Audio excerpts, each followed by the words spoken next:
Yo, what's going on?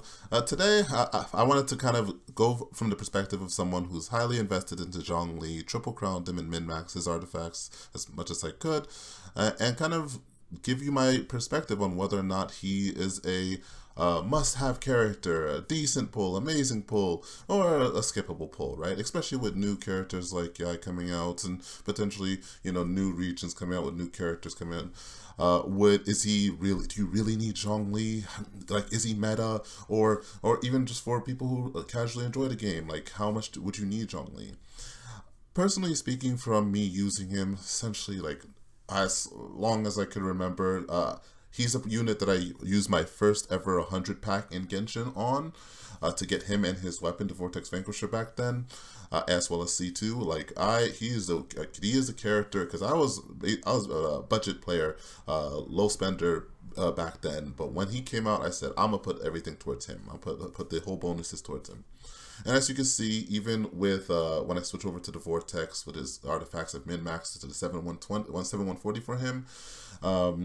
Personally, I usually just run the Archaic Petra and Attack piece, but I also have Noblesse. I have a lot of pieces just sitting around for him. I like running him with the Anniversary Wings. And for me, Zhongli is one of the funnest characters, as well as one of one of the most stylish as well.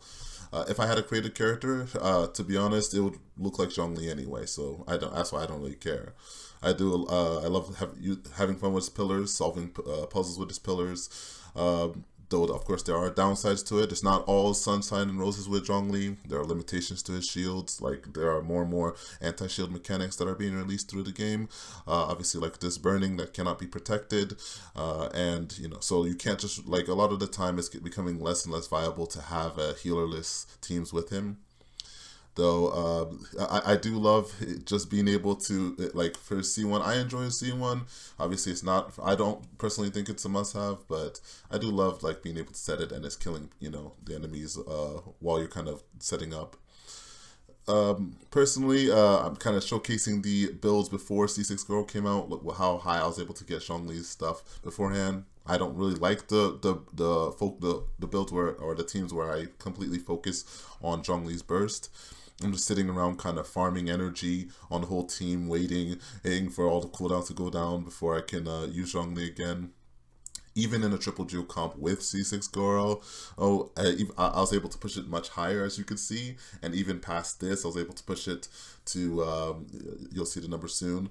I still don't like running this build. I don't like running teams like this, at least, or builds like this, is because it's kind of like it's the 50-50 trying to one-shot them or not builds. It's not really my favorite. It's basically like the content creator showcase build, crit damage weapon with crit damage headpiece. It's not really my favorite. I kind of just like him on that 7140, just a really balanced build with an HP timepiece. And I know some people may have questions about the physical build. If you want to go physical, to be honest, the Pale Flame is going to be your best, of course. And plus, let's say you want to have two builds for him. This is one of the most resin efficient if you're going to be farming for Zhongli, because you're going to have both of his sets, right? You like, let's say you already have a Crescent Pike built, or you built it already, let's say early game order, and you have it sitting there. Boom, you can have a physical build. Like if the domain is screwing you over, you can be farming for either one, right? So it's kind of efficient in that sense. But also, in terms of its meta capability or Zhongli's meta capabilities in the Abyss, I have 36 starred with him in all geo comps like it's. But I would still say it takes high investment. I don't really recommend it to people who don't like living in artifact domains and things like that. Personally, I like running him in these kind of comps with Eula and stuff like that. I feel like he's usually really good with melee characters. Like if you have a melee character and you're noticing you're dying a lot, I would say Zhongli's a pretty good pickup. I personally think he's completely pivotal in geo comps. He basically provides geo comps for the full Viridescent that other elements can get. The shield shred that he can do from his nuke is actually extraordinary as well. So personally, like, you get him, it's a good pickup. Do you need him?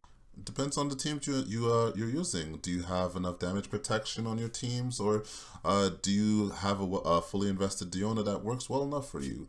If you do, then hey, you're good. But otherwise, I'd say yeah. There are very few shielders in the game, and he's the best at it to me. So yeah, thanks for watching.